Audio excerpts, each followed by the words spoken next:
Hello. I think we are live. It is December 2nd, 12 p.m., noon. I don't think anybody's here because, number one, I guess it's the middle of the day on a Tuesday and normal people are probably working. Number two, I have been demonetized on YouTube and also shadow banned. I think I'm getting like 40, 50 views per video. Anyway, I don't care, but what I think I am going to start doing is either live stream on TikTok because the algorithm's way better and then transfer it over to YouTube, or just keep live streaming on YouTube because, to be honest, I kind of like the ease of it, and download these live streams and put them over on TikTok. So I think that's what we're going to do. I don't know. Haven't decided yet. We'll see how this goes. But anyway, hopefully my audio's good. I have my fancy microphone. I think it's set up correctly. And yeah, welcome to the live stream. So today, I wasn't sure where I was going to go with this today. There was a couple of things I thought I was going to talk about and then changed my mind at the last minute. So, because I think I need to set a foundation for how the private sector works as far as in my industry, private investigations, private intelligence, how it works, what's kind of behind the scenes going on, stuff like that, in order to be able to set a foundation for the next couple of things I wanted to talk about. So that's what we're doing today. Today, we're going to talk about the dark side. So it is a dirty, dirty business. Private intelligence, my industry, is a dirty, dirty business, probably the dirtiest business out there, to be honest, metaphorically speaking. And it's a complex landscape to try to navigate, for sure, right? So just to give you kind of an overview of what I mean by that, you are dealing with multiple layers of people who want to manipulate you at any given time. Okay. So first you have the people you're investigating, the people you were paid to investigate or to gather, whatever entity you're being paid to either investigate or gather intelligence from. It's not always an individual. Sometimes it's an organization.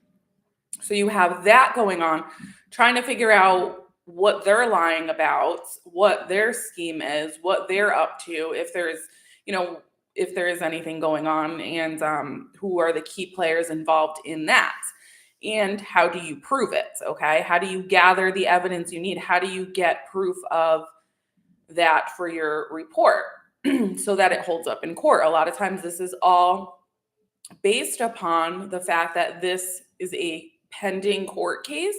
So this is already in active litigation, or it's going to go to litigation. So we're investigating it for pre-litigation. Now, there are times where we are contracted to do things that do not involve litigation. And so you have a little bit more leeway, I would say, with having to prove your claims, although your client still probably wants to see the proof. So you have to figure out how you're going to prove it. How are you going to get the video you need? How are you going to get the pictures you need? But anyway, you have that going on. So you have the entity, the subject, if you will, trying to conceal things more times than not, okay? Then, or even if they're not trying to conceal things, you still have to dig and figure out their history, where they've lived, stuff like that. If you're just doing like a routine due diligence, and if they've lived a bunch of places, you have to sort through those layers as far as county records, public records, things like that.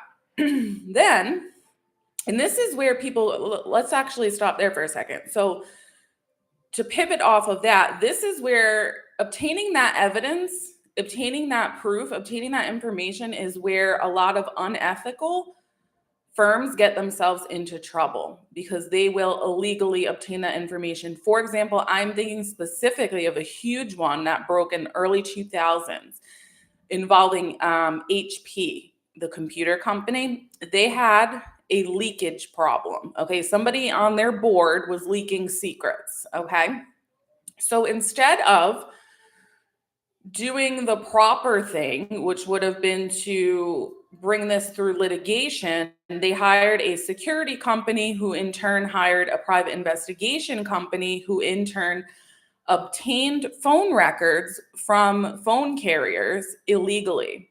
Okay.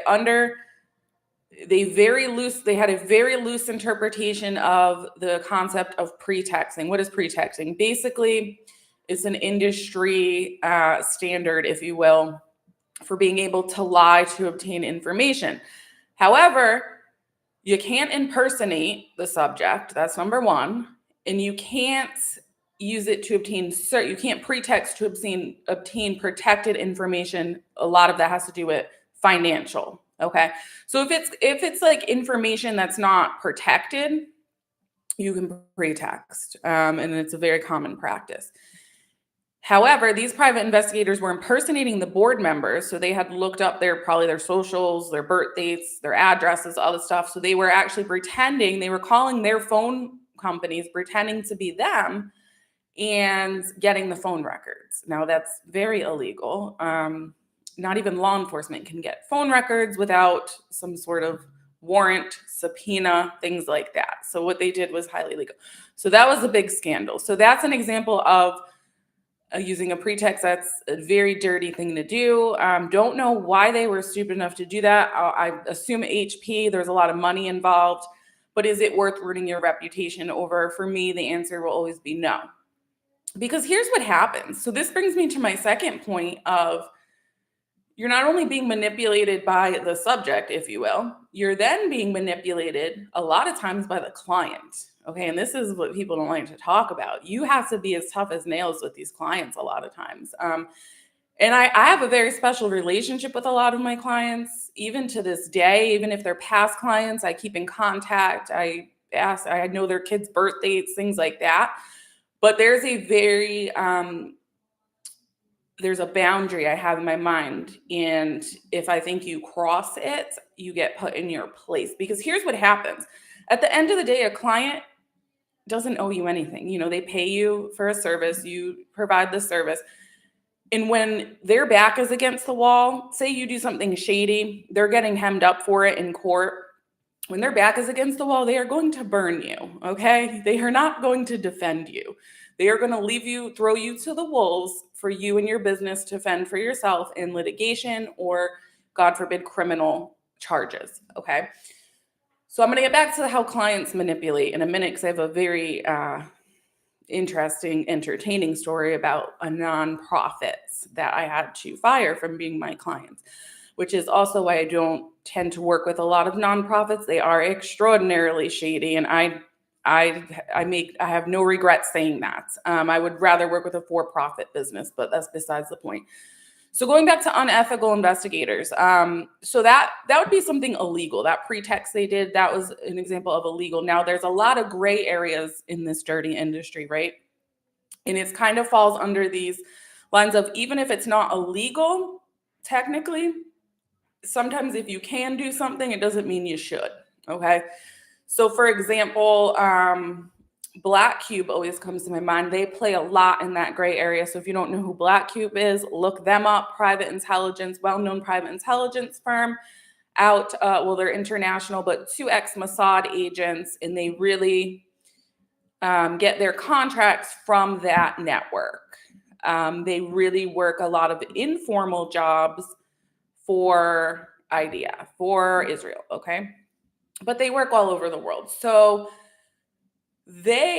something that's technically not illegal that they took a lot of heat for, they were involved in the Harvey Weinstein debacle, okay? So he was accused of sexually assaulting women. There was a bunch of victims. I actually didn't follow the story very closely, so I don't have the details, but that's the gist of it. What Black Cube did was follow those victims around pre-litigation to try to dig up dirt, I'm assuming to assassinate their character, to try to figure out their pressure points, leverage, how they can be intimidated into not testifying or to dropping it, dismissing it, how they could, and that is one thing that's a very bad use of our field, is to intimidate anybody within the legal system. Everybody has the right to go into the legal system for the right reasons and not because of fear. So I think that's one of the hugest black eyes of our industry when you get involved Some of these firms, sorry, my phone's ringing. I don't even know where it is. Some of these firms will do things like, instead of just following the witnesses around, or not the victims around and digging up dirt and seeing what their lifestyle is like, they will take it one step further and intimidate them in various ways. And that's a very big problem. And that does some of their tactics are in fact criminal and illegal. So the other stuff, though, just kind of investigating, while not illegal, doesn't look good for them, especially in a case of that high publicity. They also got hemmed up. I think they got sued in Canada, same company, because they recorded a conversation with a judge. So they had taken this judge to dinner, the operative had taken this judge to dinner, something like that, recorded a conversation trying to provoke him or her, I don't even know, the judge, into making anti-Semitic comments. Okay. Now, it's one thing if that occurs naturally. Like, I don't know Canadian laws as far as recording. So in it varies state by state here. In South Carolina, recording a conversation that you're involved in is legal. So we are a one-party state. So that other person, say I was trying to get information from a judge, I brought this judge out to dinner under a pretext, I had a hidden camera to record not only video but audio. As long as I know and I'm involved in the conversation, it flies. It's legal. Some states, that's not the case. Some states you have to have consent from both parties. We are a one-party state. Now, if I'm recording two people that have no idea they're being recorded, that's illegal in South Carolina. So I don't know the laws for Canada. I don't know if that factored in, but really the black eye for them was trying to provoke somebody into trying to make them come out of character. Like I said, it's one thing if the judge was just spewing this anti-Semitic stuff left and right, and you're documenting that. But if you're actively trying to provoke them into doing that, that's a problem. And in law enforcement, they have entrapment. We don't really have that in the civil world, but that would be along those lines. Another one, I'm trying to think, there's been a couple in the news. A lot of times PIs will get in trouble for hacking. That's a big one. They'll employ cybersecurity experts, techie guys to hack. That's always illegal. I get a ton of phone calls. Can you hack this? Can you do that? No. The extent of our digital forensics is if the equipment has been legally obtained and we're doing a dump on it. I contract that out. All my forensic cyber people, those are all contractors. But the equipment has to be legally obtained, whether that's your own equipment or you've legally obtained it through a subpoena in the court system, et cetera. But as far as remotely hacking, don't do that. As far as, and listen, there's ways to do it, okay? I avoid it, but there are ways, and without giving anyone details, there's a lot of things that can be done remotely and through links, sending people links, social engineering. So what does that mean? For example, I'll just make people aware of this.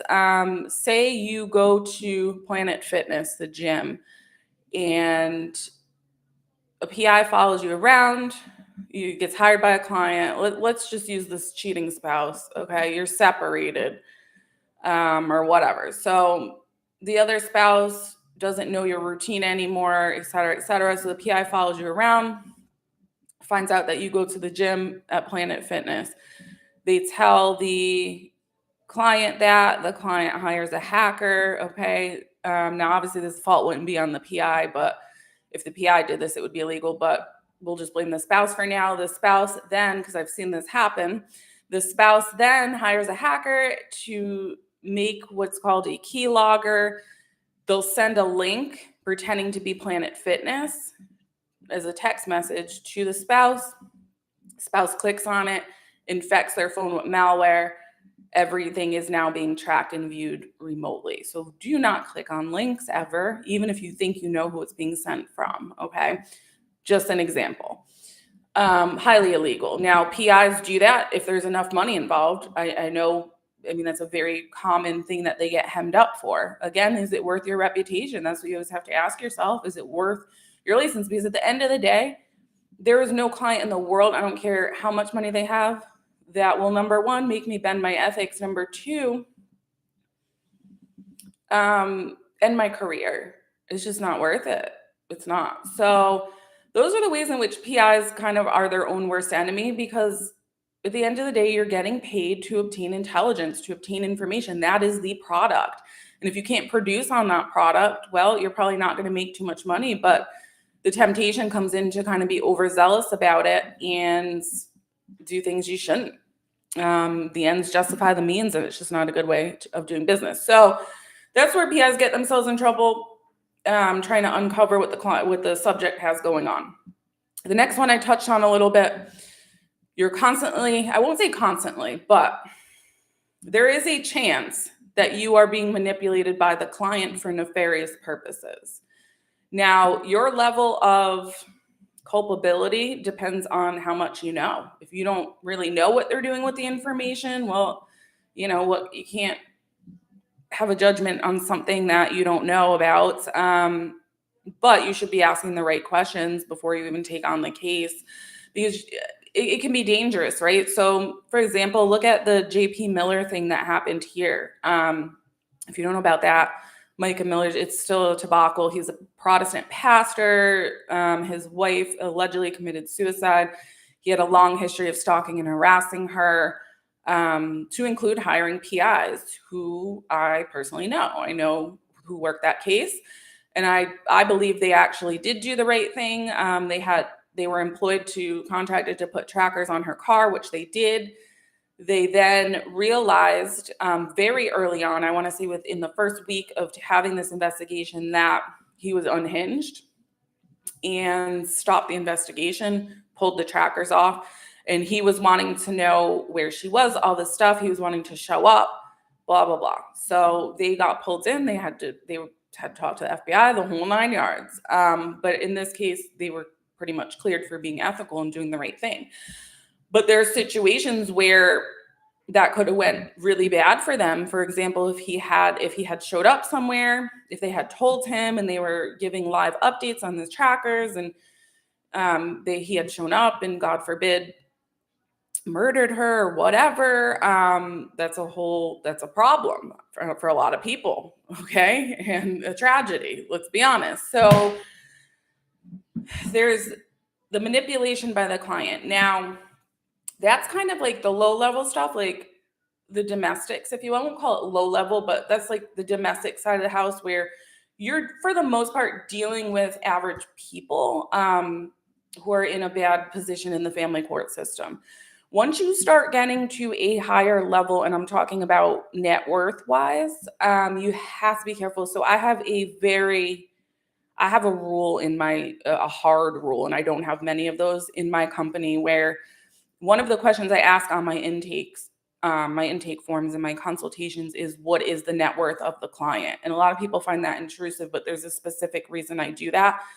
Once their net worth goes over a certain threshold, I am the only one in the company that is allowed to deal with them, for several reasons. They did not get to where they're at because they're dumb and because they're not used to getting what they want. Okay, so they don't talk to my contractors. They don't talk to my surveillance guys. They don't talk to my office people. They don't talk to my virtual assistant. They don't talk to anyone except me. I'm the only one.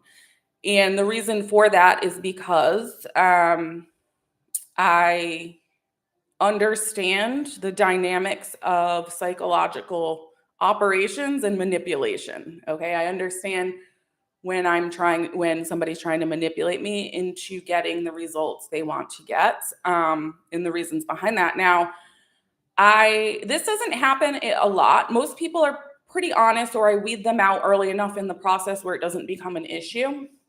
But I had one that slipped through the cracks, and it was a nonprofit. It was the director or whatever of a nonprofit, and she... at one point I was actually hoping she would sue me civilly.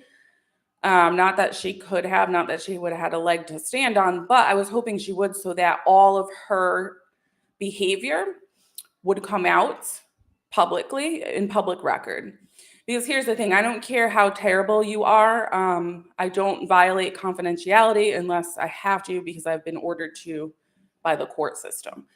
So I very easily could have switched up on this woman and presented the other side with a very compelling evidence that would have hurt her in her pending litigation and hurt her nonprofit. But I don't roll like that. Now, that's not to say other PIs don't. That's not to say other private intelligence firms will not sell their information to the highest bidder. I just value loyalty, I value discretion, I value my reputation, and I value my morals and values. But this one was a special case. And if there was going to be any case that I did that on, that would have been the one. That was a huge test for me.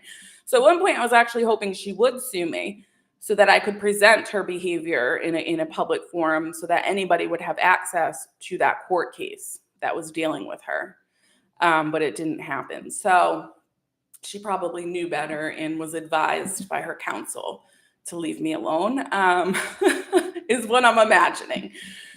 But anyway, she was a very special person. And here's why I do not like dealing with nonprofits. Number one, it's just a personal preference. They are not business people, and they are involving themselves. A lot of times by the time they get to me, they have involved themselves in like business activities, and they're hard to deal with because they're not business minded. I'd rather just deal with business minded people that are engaging in for-profit businesses. But a lot of times they are professional scammers, and I'm sorry, but that's the truth of it, because they are operating from a place of grants and donations. Okay, so for that to happen, and I touched on this a little bit with my video, was that yesterday, where we talked about the ranchers. By the way, I don't know if Katie's here. I'm going down a rabbit hole, but I did watch the video you sent me, Katie. If you are here or you're going to watch this later, about John Parker, is that his name? The Brazilian rancher. Excellent. I have to comment on that, but that is exactly what happens. Okay. With a lot of these nonprofits, I'm not going to say all nonprofits are dirty. That's not fair. There are a lot of good ones, but I am very reluctant to deal with them in any capacity because there are so many bad ones, because they operate from a place of usually emotion. Okay. So they are trying to get donations in, and they're playing on people's emotions. They're trying to convince people of a problem that may or may not exist to make them emotional into giving up their money. And the one I dealt with specifically was an environmental one. And the director, who I had to fire from being my client, she wasn't a scientist. She wasn't an environmental person. She had her degree in psychology and media relations. What does that go to tell you? They're more concerned about fundraising, okay, for a reason. The psychology was, she got a little schooled a little bit in psychology because she tried to manipulate the wrong person, and she thought she was, she thought she was going to have me do things that I will not be manipulated into doing. And then when she realized she was not going to be able to manipulate me, got very nasty, tried to burn one of my contractors. And I get very protective of my people, of my contractors, of my employees. And I had to essentially put her back against a wall and use her own tactics on her. Let's just put it that way. And collect enough dirt on my own client. And I hate to put it that way, but that's what I had to do to protect my company, myself, and my contractors. And then I obviously released her from my services after that was concluded. But just a word of caution: if you're one of these narcissistic people out there that's used to getting their way, manipulating people, scamming people, lying, cheating your way through life, every once in a while, you might run into the wrong person. That's all I'm going to say. You might run into somebody that's actually better at it, that has a better mind for it, and that's better at psychology than you. So that's what went on with that. So that is a common occurrence in my industry. Clients are so concerned about the outcome because they have a lot of money involved, their reputation's involved, sometimes their emotions are involved, if it's in the case of domestics, and they will do just about anything to get the results that will help their case. And that's a very dangerous position for a PI to be in, because the number one person they are going to try to pay off is the third party who's collecting the evidence, okay? So very bad. The other way in which people get hemmed up, I guess that's pretty much it. So we have, we're being manipulated by the clients. We're being manipulated by just the nature of the situation, the subject, if you will, trying to uncover the layers, trying to figure out what's going on without crossing any boundaries. You have the client breathing down your neck. A lot of times you have the attorney breathing down your neck for the clients. And then you're just having to, you're put into the whole legal system. I guess that would be the last thing. So if this case does make it to court, has it stay in court, days, I should say, then you have to worry about the other side, the opposing side, right? So then they're going to hire a PI or whatever. That attorney, even if they don't hire a PI, that attorney is going to come after you as well. So it's a very lonely place to be. It is. And so, I feel like my industry is glamorized, but at the end of the day, you have no friends. Like, you do not have friends. You can't trust other people in your industry because I have friendly relations with other people in my industry, but I don't tell them things because you're dealing with a bunch of trained operatives, really. Like, I'm not telling them anything. I'm not telling them about my cases. And funny story, when I was very new to the industry, you want to talk about getting people to talk? I was very new to the industry. I was at it was SCALI, South Carolina Association of Legal Investigator conference. And I was networking, and you would be so careful. And it just so happened that I had made contact with another PI in the area, and he had said something that made me believe that, I forget how it came up, but long and the short, we got to talking, and I was working on a very nasty, very high net worth, very nasty divorce, a cheating case. And my subject was his client, okay? And he spilled the beans. This guy spilled the tea on his own client. And I was like, oh, really? Okay. Wow, interesting. Well, that case, which doesn't always happen, went to court. They did not settle. So I got put under deposition. And one of the questions that the attorney for my client asked me under deposition was about that incident, okay? And it was very bad for her. It was very bad for her because what she was doing was she was hiring counter surveillance. So she was hiring the guy who was spilling the beans. She was hiring him to watch her to try to figure out who was following her, which it was me. And he never found out. He's like, that was you. I can't believe it. You never saw me. That's right. To follow her, to see who was following her, but also to make sure that when she met with her boyfriends, nobody was around. Okay. So he ended up telling me about all their secret spots. Some of them I knew, some of them I didn't. And that got brought up in deposition. So not good. She ended up not winning, okay? And she ended up knocking on my office door, calling me a bunch of times, knocking on my door, wanting me to pay her. I don't even know. She was threatening. She was a nut job. She was threatening to sue me if I didn't give her back money. She essentially wanted a refund, which was ridiculous because she's not the one who pays, okay? It's the client who pays. Like, her husband had already paid. She was then ordered, because she lost the case, to reimburse him. And so she was trying to put pressure on me to lower the bill, get rid of the bill so she didn't have to pay it. And I'm like, you're out of your minds. So she threatened, she was going to ruin my reputation. She lives like right near me. She's going to ruin my reputation, all this stuff. And I'm laughing at her. And at one point I'm like, okay, let's do it. Like, you want to go to war with me? Let's go. And I never heard back from her. She disappeared, no clue. So it gets nasty, right? So then you have to deal with that. So at the end of the day, you can't trust your client most of the time.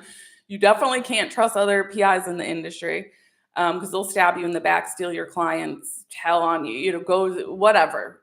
They'll sell information to the highest bidder, most of them. And I'm sorry, but that's the way it is. You can't trust the other side for obvious reasons. And then you constantly are on pins and needles about how am I going to collect this information without breaking the law or ruining my reputation? And so it's just a very dirty business. So when these big cases break, like the Harvey Weinstein and all stuff, I try not to be judgy about it because it's so easy. It's such a dirty business that it's so easy to get hemmed up. It really is. So on another note, those are kind of like the ordinary ways in which you get hemmed up. There are companies, there are intelligence firms out there that don't have ethics, and they will do literally anything for a couple dollars, or a couple dollars. And those are dangerous because a lot of times they make it to very high places and they're dealing with issues that, they're being contracted by governments. In other words, I think I read somewhere that 70% of the United States intelligence budget is contracted out.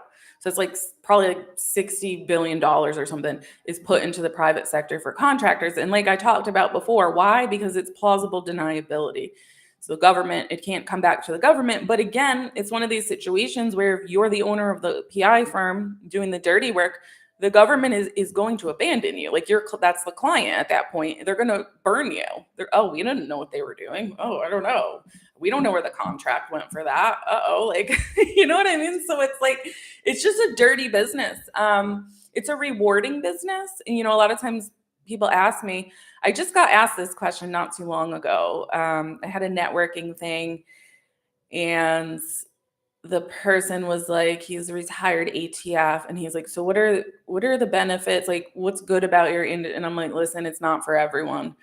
I'm like, and here's where people go wrong. A lot of times, like, at least on like the basic level of like cheating spouses, things like that.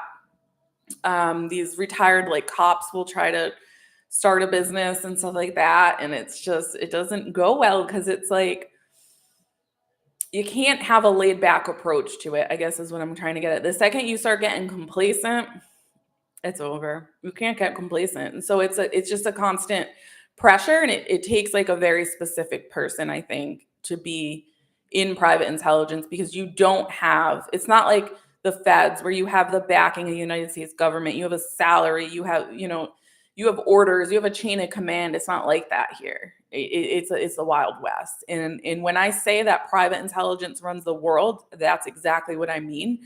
And it's because of the fact that it's like the Wild West. So other than like a few real serious hard lines like hacking, stealing financial information, stuff like that, there's not too many rules and laws. And it's not extraordinarily well regulated. Now that's different in certain countries, things like that.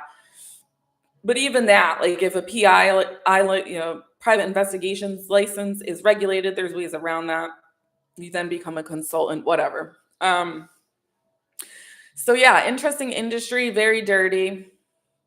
Do I recommend getting involved in it? No. Would I ever do anything else? Also no. But it's not for everyone. And you have to be so unshakable in your values and in your ethics that you are not easily persuaded by money. And that's really what it comes down to, because people will start throwing a lot of money at you to get what they need to get. And they don't care if you're getting it or if you're fabricating it, they don't care. And so you have to be rock solid in a lot of times, like for example, me personally, like the way my psychology works is, I don't know if you guys have ever heard of it. I think Jordan Peterson kind of made it popular, but there's like the big 5 personality categories, whatever. And one of those categories is agreeableness. Okay. So that means that you are the higher you are in agreeableness, the more likely you are to be cooperative, a little bit more submissive, and go along to get along. You value cohesion and peace more so than being right or sticking to your values. So I'm as low as you get on that. Like, no joke. I'm in the bottom, like 3%, which is absurd for women and even low for men. So you have to be that kind of person though. And it's not about being mean. It's not about being obnoxious and, having like a crusader mentality, crusaders for the truth and things like that. It's really about being so unshakable in your mission and in your business values, really, and in your philosophy, that you can't be bought off. And there's just a lot of people aren't like that. And a lot of people do get into it for the money. And so if that's your end goal and there's nothing deeper, then you're going to do whatever to make a profit. And so dirty business. And then on the other end of it, I will say this too. There's a lot of PIs who get into it for the right reasons, because they want to help people, or they have that like crusader mentality. They want to fight for justice and fight for the truth and things like that. And that's a very naive approach. I was a little bit like that when I first started out, but I snapped out of that pretty quickly. And I won't say I was real extreme with it, but because I had seen so much. I think a lot of the way I am comes from trauma, to be honest with you, but whatever. We use it for good and we use it to be productive. But you can go into it with this like naiveness. I don't know how to say that, but you can be naive about it to the point where you are getting completely taken advantage of and completely manipulated by your clients, and not seeing the big picture, and get yourself into a lot of hot water. And then on the other side of it comes a lot of, I would say, and this probably isn't talked about, there is a mental health and a psychological burden that comes with the field, because a lot of times you are in the middle of people's extreme trauma or crisis, or business failures or collapse or whatever. And so to be able to stand as your own person and not take on their energy, for lack of a better word, or their urgency, crisis, their emotional state, is also hard. And then you have to figure out an outlet for that. For me, I have a lot of weird hobbies, but mostly working out, I would say, like, going for a walk, exercising to kind of switch up perspectives and things like that. Prayer is a big one. Very serious about my Sunday mass obligations. We do have an adoration chapel at my church, which is awesome because it's nice and quiet and a great place to encounter our Lord to help with burdens. So it is 12:38. So I'm going to attempt to put this on TikTok. So if you're watching from TikTok and you would like to catch me live to ask questions, I am on YouTube at Immaculate PI Media. And feel free to type your questions, comments, concerns in the chat, and we will connect that way. I'm terrible with the TikTok desktop version or whatever, and so it's hard for me to engage with that chat. So I'd rather just keep that part of it on YouTube. But yeah, feel free to switch back and forth between platforms, and I will catch you guys tomorrow, probably at the same time. Don't know the topic yet. We'll see in the morning.